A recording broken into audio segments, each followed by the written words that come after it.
আজকের ক্লাসটি উচ্চ মাধ্যমিক পরীক্ষার্থীদের জন্য একটি গুরুত্বপূর্ণ ক্লাস হতে চলেছে, কারণ যে টপিকটি নিয়ে আমি আজ তোমাদের সামনে উপস্থিত হয়েছি তা হলো তোমাদের সিলেবাসের অন্তর্গত একটি গুরুত্বপূর্ণ চ্যাপ্টার, বাংলা শিল্প সাহিত্য সংস্কৃতির ইতিহাস। তো এটা বর্তমান ছাত্রছাত্রীদের কাছে সত্যি একটা জটিল বিষয়, অর্থাৎ চিন্তার বিষয়, কারণ এখান থেকে কোন কোন প্রশ্নগুলো আমরা উল্লেখ করতে পারি। অর্থাৎ অধিকাংশ ছাত্রছাত্রীদের কাছে একটাই অভিযোগ যে স্যার, এখান থেকে কোন কোন প্রশ্নগুলো পরীক্ষার জন্য নির্বাচন করতে পারি। তো আজকে আমি তোমাদের জন্য এটুকু বলতে পারি যে আজ থেকে তোমাদের আর কোনো সমস্যা থাকার কথা নয়। আজ থেকে সমস্ত সমস্যার কিন্তু অবসান ঘটবে। তোমরা মনোযোগ সহকারে এই ক্লাসটিকে অনুধাবন করো। আর যদি তোমাদের সামনে এখন খাতা পেন থাকে, তাহলে তোমরা এই যে আমি প্রশ্নগুলো বলতে চলেছি তোমরা কিন্তু খাতাতে সেগুলোকে লিপিবদ্ধ করে নাও। তাহলে কি হবে, তোমাদের আর কোনো সমস্যা থাকার কথা হবে না। আর ক্লাসটিকে আমি আর দীর্ঘায়িত করছি না, আমি এবার মূল পর্বে প্রবেশ করছি। তো 2023 সালের যে উচ্চ মাধ্যমিক প্রশ্নপত্র ছিল, তো তোমরা সেটা খুব ভালোভাবে দেখে নিয়েছো, এবং একটা বিষয় তোমরা কিন্তু লক্ষ্য করে থাকবে, সেখানে যে বাংলা শিল্প সাহিত্য সংস্কৃতির পাঠ থেকে যে 5টা অংশ বা পাঠ রয়েছে, তার মধ্যে 4টা থেকেই প্রশ্ন এসেছিল, কিন্তু একটা টপিক থেকে কিন্তু প্রশ্ন আসেনি, সেটা হচ্ছে বাঙালির বিজ্ঞান চর্চা। তাই তোমরা এবার নিশ্চিত থাকতে পারো যে বাংলার বিজ্ঞান চর্চা থেকে এবার কিন্তু প্রশ্ন আসবেই। তাই তোমরা এই বিজ্ঞান চর্চা থেকে আমি আজকের ক্লাসে যে সমস্ত প্রশ্নগুলো তুলে ধরবো, তোমরা সেগুলোকে গুরুত্ব সহকারে অনুধাবন করবে, এবং কিভাবে করবে তারও পদ্ধতি আমি তোমাদেরকে জানিয়ে দেবো, এবং সেই ক্লাস আমি খুব শীঘ্রই নিয়ে আসতে চলেছি। তো আজকের ক্লাসে তোমরা সেই মূল্যবান প্রশ্নগুলিকে অনুধাবন করবে, যেগুলো আমি তোমাদের সামনে আজকে আমি তুলে ধরবো। তো প্রথমেই আমি বিজ্ঞান চর্চা থেকেই শুরু করছি, এবং এখান থেকে এমসিকিউ কি পড়বে এবং 5 কি পড়বে আমি সেগুলো পুঙ্খানুপুঙ্খ আলোচনা করছি। প্রথমে হচ্ছে এসএকিউ, অর্থাৎ এমসিকিউ, মাল্টিপল চয়েস কোশ্চেন। তো বিজ্ঞান চর্চা থেকে মাল্টিপল চয়েস কোশ্চেন কি সেটা আমি তোমাদের সামনে উল্লেখ করছি।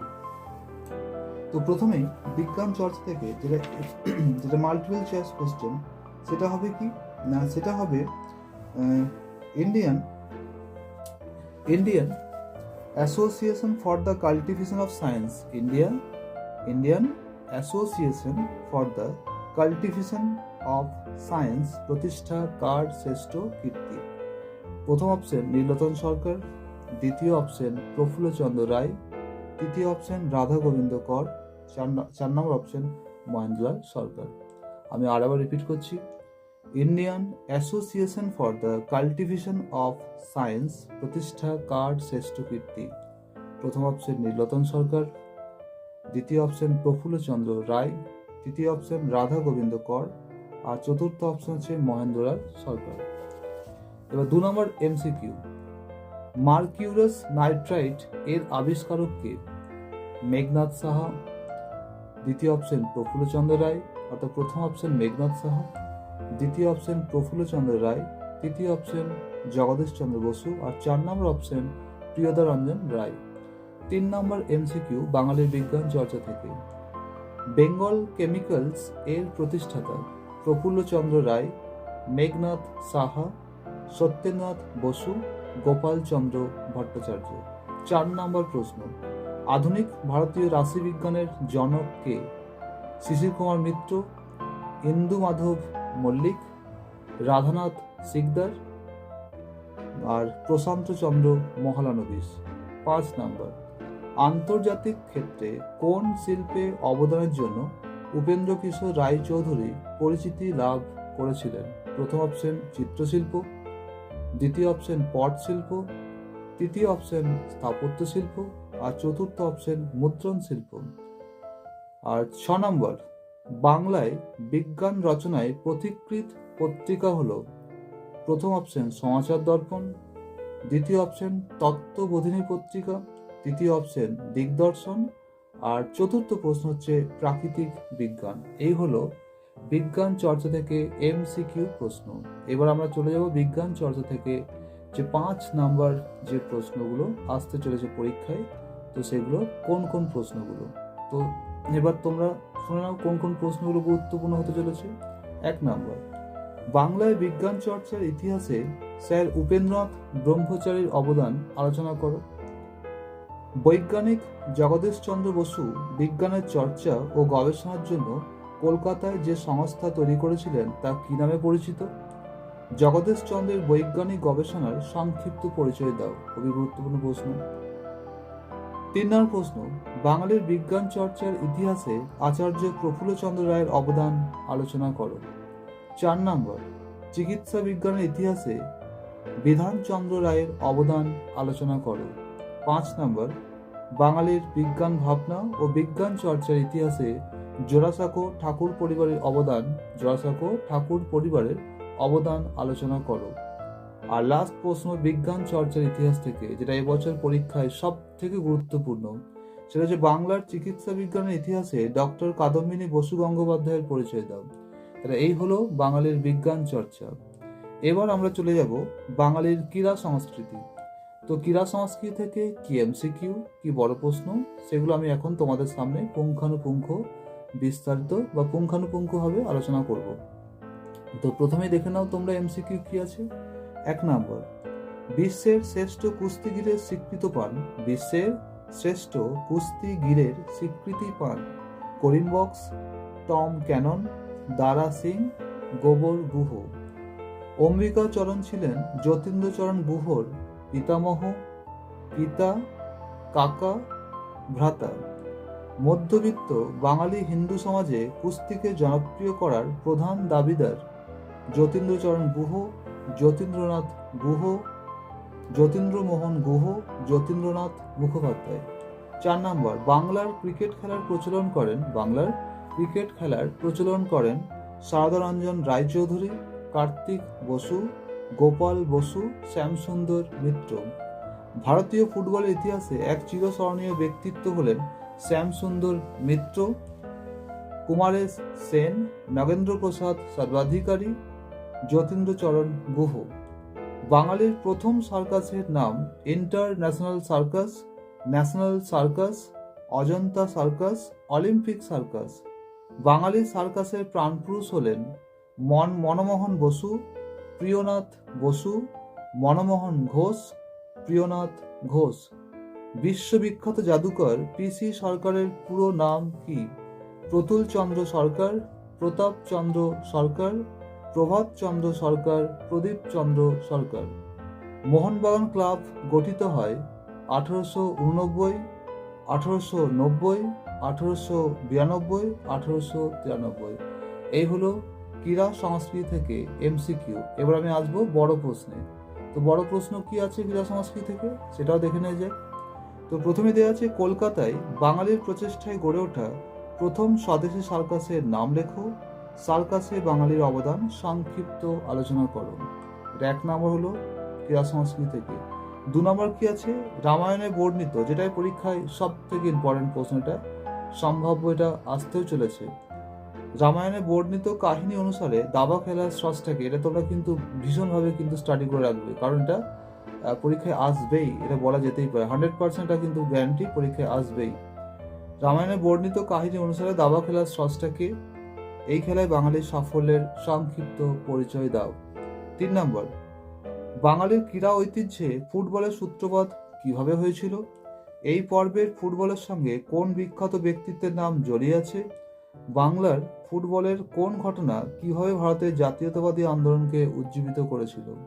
4 নম্বর, আন্তর্জাতিক স্তরে সুনাম অর্জন করেছেন এমন একজন বাঙালি ক্রীড়াবিদের কৃতিত্বের পরিচয় দাও। এটা হলো 4 নম্বর ক্রীড়া সংস্কৃতি থেকে। এবার চলে যাই আমরা এখান থেকে এই প্রশ্নগুলো খুবই গুরুত্বপূর্ণ ক্রীড়া সংস্কৃতি থেকে। এবার আমরা চলে যাব কোথায় না, এবার আমরা চলে যাব বাংলা চলচ্চিত্রের কথা। তো বাংলা চলচ্চিত্র থেকে প্রথমে আমরা এমসিকিউ গুলো দেখে নেব। কি আছে? প্রথম, ভারতের প্রথম নির্বাক চলচ্চিত্র কোনটি? রাজা হরিশ্চন্দ্র, বিল্বমঙ্গল, রত্নাবলী, সরলা। দ্বিতীয় প্রশ্ন, রাজা হরিশ্চন্দ্র চলচ্চিত্রটি নির্মাণ ও পরিবেশন করেছিলেন রুস্তমজি ধোতিওয়ালা, জ্যোতিষ বন্দ্যোপাধ্যায়, দাদা সাহেব ফালকে, প্রিয়নাথ গঙ্গোপাধ্যায়। 3 নম্বর, রাজা হরিশ্চন্দ্র চলচ্চিত্রটি কবে প্রদর্শিত হয়? 1911 খ্রিস্টাব্দের 21 এপ্রিল, 1912 খ্রিস্টাব্দের 22 এপ্রিল, 1913 খ্রিস্টাব্দে 21 এপ্রিল, 1914 খ্রিস্টাব্দে 22 এপ্রিল। 4 নম্বর, প্রথম ভারতীয় সবাক ছবি জামাই ষষ্ঠী, আলম আরা, চণ্ডীদাস, নাগরিক। পরের প্রশ্ন, সত্যজিৎ রায় পরিচালিত প্রথম চলচ্চিত্র পথের পাঁচালী, অপরাজিত, অপুর সংসার, দেবী। তারপরের প্রশ্ন, পথের পাঁচালী ছবিটি মুক্তি পায় কত খ্রিস্টাব্দে? 1944, 1955, 1966, 1956। পথের পাঁচালী। পরের প্রশ্ন, পথের পাঁচালী ছবিটির সঙ্গীত পরিচালনা করেছিলেন? প্রথম অপশন সত্যজিৎ রায়, পণ্ডিত রবিশঙ্কর, ওস্তাদ বিলায়েত খাঁ, ওস্তাদ আলী আকবর। তারপরের প্রশ্ন, মেঘে ঢাকা তারা ছায়াছবিটি তৈরি করেছেন সত্যজিৎ রায়, মৃণাল সেন, উত্তম কুমার, ঋত্বিক ঘটক। এবং বাংলা চলচ্চিত্রের শেষ এমসিকিউ, ঋত্বিক ঘটকের স্মরণীয় চলচ্চিত্র পথের পাঁচালী, মেঘে ঢাকা তারা, আকালের সন্ধানে, গল্প হলেও সত্যি। আরেকটা প্রশ্ন এখান থেকে গুরুত্বপূর্ণ, সেটা হচ্ছে কি, যেটা এবছরের সবচেয়ে গুরুত্বপূর্ণ প্রশ্ন হতে চলেছে, সেটা হচ্ছে কি, ভারতীয় তথ্যচিত্রের প্রথম তথ্যচিত্রকার কে? মৃণাল সেন, ঋত্বিক ঘটক, হীরালাল সেন, প্রমথেশ বড়ুয়া। খুবই গুরুত্বপূর্ণ এমসিকিউ। এবার আমি আসবো বড় প্রশ্ন এখান থেকে। তো প্রথমেই বাংলা চলচ্চিত্র ধারায় পরিচালক ঋত্বিক ঘটকের অবদান। বাংলা চলচ্চিত্রের ইতিহাসে মডার্ন থিয়েটার ও নিউ থিয়েটার্সের অবদান কতখানি তা সংক্ষেপে আলোচনা করো। বাংলা চলচ্চিত্রের ইতিহাসে আর তথ্যচিত্র কাকে বলে, আর চলচ্চিত্রের ইতিহাসে তথ্যচিত্রের অবদান। আর যেটা সবথেকে গুরুত্বপূর্ণ সেটা হচ্ছে কি, বাংলা চলচ্চিত্রের ধারায় পরিচালক মৃণাল সেনের অবদান আলোচনা করো। তো এই হলো চলচ্চিত্র থেকে সম্ভাব্য এবছরের পরীক্ষার প্রশ্নপত্র। তো এবার চলে আসবো আমরা বাংলার চিত্রকলা থেকে। তো বাংলার চিত্রকলা থেকে কোন প্রশ্নগুলো গুরুত্বপূর্ণ সেটাও এবার দেখে নেওয়া যায়। তো প্রথমে আছে আমি এমসিকিউ প্রশ্ন। প্রথমে আছে কি, অবনীন্দ্রনাথ ঠাকুরের একটি বিখ্যাত ছবি 12 ইং কেচেস, হলকর্ষণ, শ্বেত অভিসারিকা আর যে ওনস। 2 নম্বর, বিশ্বভারতীর হিন্দি ভবনের দেওয়ালে আঁকা মধ্যযুগের সন্তগণ ছবিটির স্রষ্টাকে? নন্দলাল বসু, বিনোদ বিহারী মুখোপাধ্যায়, অবনীন্দ্রনাথ ঠাকুর, দেবীপ্রসাদ রায়চৌধুরী। এরপর প্রশ্ন যে বাংলায় কালীঘাট পট কোন সময়ে প্রসিদ্ধ লাভ করেছিল? সপ্তদশ, অষ্টাদশ, ঊনবিংশ, বিংশ শতকে। তারপরের প্রশ্ন, অস্বচ্ছ জল রঙের আঁকা ছবিকে বলে? সব থেকে গুরুত্বপূর্ণ চিত্রকলার ইতিহাসে ওয়াশ, গোয়াশ, স্কেচ আর পট। তারপরের প্রশ্ন, রবীন্দ্রনাথ কাকে কলাভবনের আচার্যের পদে বসিয়েছিলেন? নন্দলাল বোস, বিনোদ বিহারী মুখোপাধ্যায়, রামকিঙ্কর বেইজ, সুরেন্দ্রনাথ কর। তারপরের প্রশ্ন, নব্যবঙ্গীয় চিত্ররীতির জনক?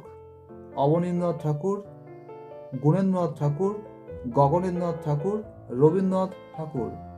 আর শেষ প্রশ্ন এই চিত্রকলা থেকে এমসিকিউ, সুনয়না দেবী অঙ্কিত একটি বিখ্যাত ছবি মা যশোদা, মধ্যযুগের সন্তগণ, হলকর্ষণ, ভারত মাতা।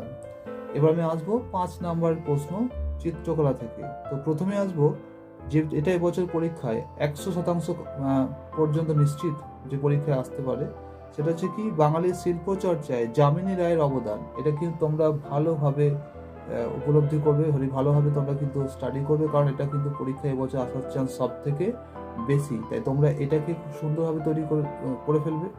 তো কি আছে, বাঙালির শিল্প চর্চায় যামিনী রায়ের অবদান আলোচনা করো। এছাড়াও কি আছে, তারপরের প্রশ্ন, বাঙালির চিত্রকলার ইতিহাসে নন্দলাল বোস অথবা রামকিঙ্কর বেইজের অবদান আলোচনা করো। এছাড়া কি, পট কাকে বলে? বাংলার চিত্রকলার ইতিহাসে পট শিল্পের অবদান আলোচনা করো। তো এখান থেকে এই প্রশ্নগুলি, চিত্রকলার ইতিহাস থেকে এই প্রশ্নগুলো তোমরা কিন্তু খুব ভালোভাবে স্টাডি করবে, কারণ এটা কিন্তু এই প্রশ্নগুলো পরীক্ষায় কিন্তু আসবেই। এবার শেষ যেটা আছে সেটা হচ্ছে বাংলা গানের ধারা। তো বাংলা গানের ধারা থেকে প্রথমে আমি এমসিকিউ গুলো যাই। তো তো প্রথমে দেওয়া আছে একজন উল্লেখযোগ্য কবিয়ালের নাম। লালন ফকির, হরু ঠাকুর, রামপ্রসাদ সেন, গোবিন্দরাজ কবিরাজ। 2 নম্বর, পাঁচালী রচয়িতাদের মধ্যে সর্বাগ্রগণ্য। লক্ষ্মীকান্ত বিশ্বাস, গঙ্গা নারায়ণ নস্কর, দাশরথী রায়, আনন্দ শিরোমণি। 3 নম্বর, মিলে সব ভারত সন্তান গানটির রচয়িতা গোবিন্দচন্দ্র রায়, সত্যেন্দ্রনাথ ঠাকুর, রবীন্দ্রনাথ ঠাকুর, জ্যোতির্নাথ ঠাকুর। 4 নম্বর, রবীন্দ্রনাথের গ্রাম ছাড়া ওই রাঙামাটির পথ গানটি কোন সুরে প্রভাবিত? ভাটিয়ালি, বাউল, ঝুমুর, সারি। তারপর প্রশ্ন, কোন ছদ্মনামে রবীন্দ্রনাথ বৈষ্ণব পদাবলীর অনুকরণে পদ লিখেছিলেন? ভানুসিংহ, কীর্তি সিংহ, আন্না কালী, রবি সিংহ। তারপরের প্রশ্ন, তুমি নির্মল করো মঙ্গল করো গানটির রচয়িতা? অতুল প্রসাদ সেন, রজনীকান্ত সেন, দ্বিজেন্দ্রলাল রায়, কাজী নজরুল ইসলাম। তারপরের প্রশ্ন, চারণ কবি নামে প্রসিদ্ধ, খুবই গুরুত্বপূর্ণ প্রশ্ন বাংলা গানের ধারা থেকে। চারণ কবি নামে প্রসিদ্ধ গোবিন্দ দাস, কাজী নজরুল ইসলাম, মুকুন্দ দাস, চণ্ডীদাস। তারপরের প্রশ্ন, মুকুন্দ দাসের পিতৃদত্ত নাম? যজ্ঞেশ্বর দে, যজ্ঞেশ্বর সেন, যজ্ঞেশ্বর ঘোষ, যজ্ঞেশ্বর রায়। তারপরের প্রশ্ন, সত্যজিৎ রায়ের পথের পাঁচালী ছবির সঙ্গীত পরিচালনা করেছিলেন সত্যজিৎ রায়, পণ্ডিত রবিশঙ্কর, ওস্তাদ বিলায়েত খাঁ, ওস্তাদ বিসমিল্লাহ খাঁ। এটা এবছর সবচেয়ে গুরুত্বপূর্ণ টপ্পা গান বাংলায় জনপ্রিয় করেছিলেন রামনিধি গুপ্ত, বেগম আক্তার, নির্মলেন্দু চৌধুরী, ভূপেন হাজারিকা। তারপরের প্রশ্ন, বাংলায় প্রথম ধ্রুপদ রচনা করেন রামশঙ্কর ভট্টাচার্য, বিষ্ণুপদ চক্রবর্তী, যদু ভট্ট, জ্ঞানেন্দ্র প্রসাদ গোস্বামী। তারপরের প্রশ্ন, জারি গানে জারি শব্দের অর্থ? খুবই গুরুত্বপূর্ণ প্রশ্ন 2024 সালের জন্য। আনন্দ, সমবেত, বীরত্ব, ক্রন্দন। আর এই বাংলা গানের থেকে শেষ এমসিকিউ প্রশ্ন, বলো বলো বলো সবে গানটি লিখেছেন কবি কাজী নজরুল ইসলাম, রজনীকান্ত সেন, দ্বিজেন্দ্রলাল রায়, অতুল প্রসাদ। এবার আমরা আসবো এখানে যে বড় প্রশ্নগুলো, অর্থাৎ 5-এর যে প্রশ্নগুলো। তো প্রথমেই বলে রাখি 2024-এর যে 5-এর বাংলা গান থেকে যে 5-এর প্রশ্ন আসতে চলেছে, তো তার মধ্যে সবথেকে গুরুত্বপূর্ণ হচ্ছে কাজী নজরুল ইসলামের অবদান। বাংলা সঙ্গীতের ধারায় কাজী নজরুল ইসলামের অবদান আলোচনা করো। বাংলা গানের ইতিহাসে অতুল প্রসাদ সেন অথবা রজনীকান্ত সেনের অবদান আলোচনা করো। বাংলার 2টি লোকসঙ্গীতের ধারার নাম লেখো, যে কোনো একটি ধারার সংক্ষিপ্ত পরিচয় দাও। অথবা বাংলা গানের ধারায় দ্বিজেন্দ্রলাল রায়ের অবদান সম্পর্কে আলোচনা করো। তো এই হলো আজকের বাংলার শিল্প সাহিত্য সংস্কৃতি ইতিহাস। তো আশা রাখি তোমরা এই প্রশ্নগুলো খুব সহজে অনুধাবন করতে পেরেছো এবং এই প্রশ্নগুলোকে তোমাদের খুব সহজেই প্রশ্নপত্র এবং সহজেই তোমাদের উত্তরপত্র মূল্যায়ন করতে হবে। তো যদি কোনো প্রশ্ন এখানে সমস্যা থেকে থাকে বা যদি উত্তর তোমাদের পেতে অসুবিধা হয়, তোমরা অবশ্যই কমেন্ট বক্সে লিখে জানাবে। আমি তোমাদের অবশ্যই এই প্রশ্নের উত্তর কমেন্ট বক্সের মাধ্যমে জানিয়ে দেব। এবং যদি আরও কোনো সমস্যা থাকে তোমরা এই কমেন্টের মাধ্যমে লিখে জানাবে। তো আশা রাখি আর তোমাদের কোনো অসুবিধা হওয়ার কথা নয় বা আর কোনো অসুবিধা হওয়ার সম্ভাবনা নেই। তো তোমরা পরীক্ষায় ভালো ফলাফল করবে, তোমরা আগামী জীবনে অনেক বড় সাফল্যের অধিকারী হবে এবং সর্বোপরি ভালো মানুষ হবে, এটা আমি আশা রাখি তোমাদের কাছে। আর যদি এই ভিডিওটি ভালো লেগে থাকে তাহলে অবশ্যই একটি লাইক এবং শেয়ার আর তার পাশাপাশি চ্যানেলটিকে সাবস্ক্রাইব করে দিও। তো আজকের মতো এটুকুই, আবার দেখা হচ্ছে আগামী ভিডিওয়।